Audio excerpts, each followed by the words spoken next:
ప్రభు అయిన యేసుక్రీస్తు వారికి నామం పేరిట అందరికీ వందనాలండి. మార్చి నెల 26వ తారీఖులోనికి మనం ప్రవేశించి ఉన్నాం. మొదటిగా దేవుని వాక్యమును చదువుకుందాం. సామెతల గ్రంథము 17వ అధ్యాయము 22వ వచనము. సంతోషము గల మనస్సు ఆరోగ్య కారణము. దేవుడి వాక్యమును దీవించునుగాక. దయచేసి ప్రార్థన చేసుకుందాం. మహాగణుడా, మహోన్నతుడా, మీ ఘనమైన నామమును బట్టి వందనములు.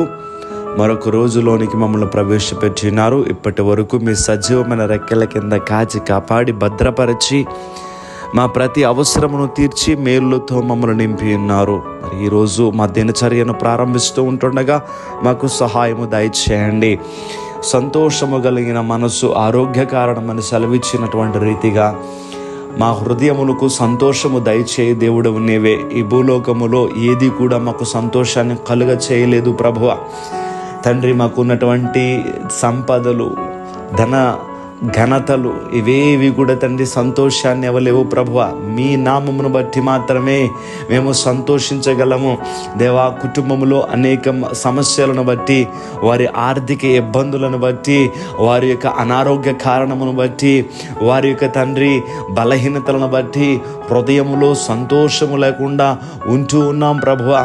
మరి ఈ ప్రార్థనలో ఏకీభవించిన బిడ్డల జీవితాల్లో ఎవరైతే చింతతో వేదనతో ఉన్నారో ప్రభువా, అట్టి వారికి సంతోషము దయచేయగలిగిన దేవుడవు నీవే. ఈ లోకమును చూసినప్పుడు ప్రభువా మాకు లేని తొందర, భయము, ఆందోళన కలుగుతుంది. మీ వైపు చూసినప్పుడే మాకు సంతోషము కలిగిన మనసు కలుగుతుంది ప్రభువా. కనుక మీరే సహాయము చేసి నిబిడల యొక్క ప్రతి అవసరమును కూడా తీర్చమని వేడుకుంటూ ఉన్నాం. ఈరోజు నిబిడలు వారి పనులు ప్రారంభిస్తూ ఉంటుండగా వారి ప్రయాణములకు మీ కాపుదల దయచేయండి. మరి తండ్రి, ఎవరైతే పనులు చేస్తూ ఉన్నారో వారికి సహాయం దయచేయండి. అలాగనే ప్రభువా వారి వ్యాపారములకు తోడుగా ఉండండి, వారి ఉద్యోగములకు తోడుగా ఉండండి. అలాగనే విదేశాల్లో ఉన్నటువంటి నిబిడలను మీరు జ్ఞాపకం చేసుకొని కష్టించి పని చేస్తూ ఉంటుండగా వారికి అలసట లేకుండా, బలహీనత లేకుండా వారిని చక్కటి ఆరోగ్యములతో నింపి మీ దైవ దీవెనలు వారికి అనుగ్రహించి ఈరోజు ప్రభువా నిబిడలు సంతోషముగా ఉండాలి తండ్రి.